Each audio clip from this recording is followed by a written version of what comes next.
One of the most important events in the presidential race is expected to be the September 10, 2024 debate between Kamala Harris and Donald Trump. This face-off will give the candidates a chance to present their platforms and speak to important national issues as they compete for the support of voters in a closely contested election. Can Kamala Harris beat Donald Trump in the upcoming Sept debate? Let's find out. Number 7. Debate context. On September 10, 2024, at the National Constitution Center in Philadelphia, Pennsylvania, Kamala Harris and Donald Trump will square off in their second presidential debate. As a result of President Joe Biden withdrawing from the race citing health concerns, this much-anticipated event will be the first direct encounter between the two candidates. ABC News veteran David Muir, who is renowned for his sharp questioning and knack for keeping candidates on course, will serve as the debate's moderator. By asking the candidates questions that represent their priorities and concerns, the town hall style of the debate will let audience members interact with the candidates face-to-face. By fostering a more dynamic and substantive discussion, this interactive approach aims to go beyond the conventional question and answer format. Strict rules have been put in place by the Commission on Presidential Debates to uphold decorum and guarantee an impartial and balanced discussion. These guidelines forbid applause from the audience, set time limits, and instantly verify the accuracy of replies. The intention is to foster an atmosphere that motivates the candidates to concentrate on the content of their policies rather than flowery language or disparaging remarks. The fact that the debate will take place in Philadelphia, a vital battleground state, adds to its importance because it will pit Trump and Harris against each other for the support of voters who are still unsure of their decision. Number 6. Polling dynamics. Recent polling data from reliable outlets like NBC News and the Wall Street Journal shows that the race is close, with Kamala Harris leading Donald Trump by just 4 percentage points, or 49% to 47% among likely voters. The polling results, which are within the margin of error, demonstrate how sharply divided the electorate is and how crucial voter turnout is to the outcome. While Trump continues to enjoy a strong base of support from white working-class voters and rural communities, Harris's support is strongest among women, younger voters, and urban residents. Both candidates stand to gain from the debate by using it to win over undecided voters and strengthen their positions in crucial swing states. Owing to the closeness of the contest, even a slight change in voter sentiment could have a big impact on the outcome. The outcome of the debate may also have an impact on voter engagement and enthusiasm leading up to the election, which could have an impact on turnout on Election Day. Therefore, there will be a lot of pressure on Harris and Trump to give powerful speeches that connect with voters and tip the scales in their favor. Number 5. Campaign strategies.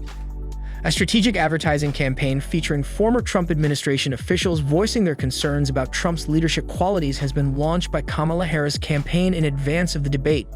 This commercial, which will run in significant cities like West Palm Beach, Florida, where Trump was born, and Philadelphia, seeks to persuade moderate Republicans and independents by emphasizing the possible dangers of a Trump administration. High-profile individuals who have first-hand knowledge of Trump's unpredictable behavior and contempt for accepted norms, such as former Homeland Security Secretary Kirstjen Nielsen, former Defense Secretary James Mattis, and former Secretary of State Rex Tillerson, are interviewed for the advertisement. Harris's campaign intends to use these endorsements to establish her as a stable, seasoned, and trustworthy opponent of Trump. In order to further cement Harris' appeal to a wide range of voters, the campaign is also highlighting her policy recommendations and accomplishments, particularly in sectors like healthcare, education, and climate change. The ad's deliberate placement in swing states like Florida and Pennsylvania highlights how crucial these areas are to the outcome of the election. Number 4. Trump's debate tactics. During the debate, Donald Trump is anticipated to take a combative and aggressive stance, leveraging his prior debate experience to make his opponent uncomfortable. His approach is probably going to be to go after Harris' record, especially from her time under the Biden administration, where he might point fingers at how she handled immigration and economic matters. Trump has already implied that Harris' policies would result in more crime, higher taxes, and a less capable military, painting her as a carryover of the mistakes of the previous administration. He might also bring up her prior experience as a prosecutor, casting doubt on her dedication to criminal justice reform and portraying her as a strict enforcer of the law. Trump, who is renowned for his ability to control conversations and launch personal attacks, frequently uses taunts, insults, and fast-talking language to intimidate his opponents.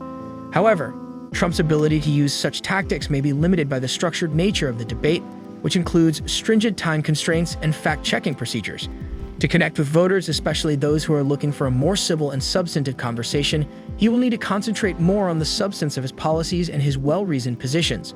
The goal of Trump's team is to make the most of his influence in this important debate by homing his message and delivery. Number 3. Harris approach.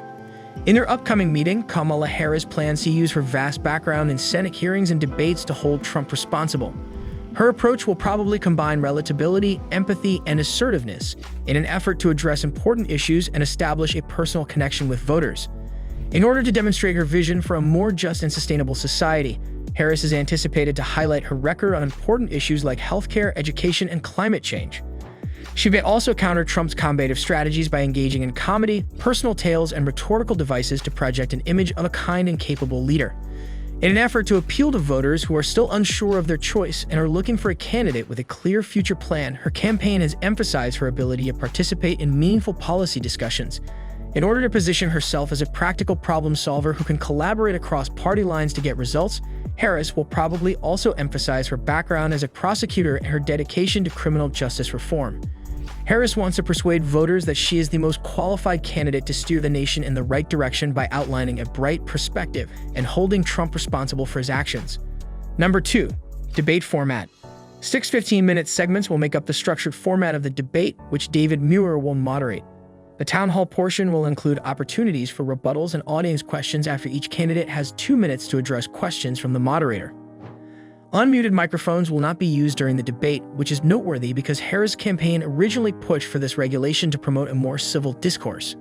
Given that Trump has a history of controlling the conversation and interrupting his opponents, this choice could have an impact on the candidate's strategies. An enhanced level of interaction is made possible by the audience questions, which may raise issues that are important to regular voters. By encouraging candidates to discuss each other's ideas instead of launching personal attacks, this format seeks to promote a more civil debate. David Muir, the moderator, is anticipated to be extremely important in guiding the candidates and guaranteeing that the discussion stays on topic. Muir's reputation for probing inquiries and verifying facts may additionally exert pressure on the candidates to furnish accurate and truthful answers. Number 1. Public expectations. With many voters expressing a preference for a policy-focused discussion over attacks on individuals, public anticipation for the debate is high. Voters are especially concerned about urgent issues like the economy, healthcare, and threats to democracy, according to a recent Pew Research Center poll. The survey also revealed that although Trump leads marginally on economic issues, voters are more inclined to trust Harris than Trump on issues pertaining to criminal justice reform and abortion rights. To win over voters who are still undecided, Harris and Trump will both need to show that they comprehend the issues that voters have and present strong solutions as they get ready to debate. It is crucial for both candidates to win this debate because the result could have a big influence on how the 2024 presidential contest develops. Voters are looking for a leader who can bring the nation together, rebuild confidence in democratic institutions, and set the nation on the path to greater prosperity and equity. In conclusion, Kamala Harris and Donald Trump's upcoming debate is expected to be a critical turning point in the 2024 presidential contest. Thanks for watching our video, and don't forget to subscribe.